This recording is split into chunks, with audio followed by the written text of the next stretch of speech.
Sabi ng makapangyarihang Diyos, sinasabi sa Biblia na hindi sa tinapay lamang mabubuhay ang tao, kundi sa bawat salitang lumalabas sa bibig ng Diyos.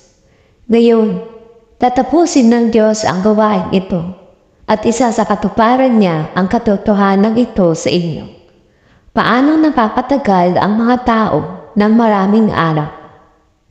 Noong araw, nang hindi nagbabasa ng mga salita ng Diyos, subalit nakakakain at nakakagawa pa rin tulad ng dati. Ngunit hindi ganito ang nangyari ngayon.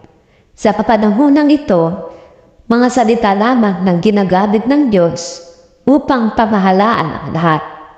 Sa pamamagitan ng mga salita ng Diyos, hinahatulan at ginagawang perpekto ang tao. Pagkatapos ay dinadala sa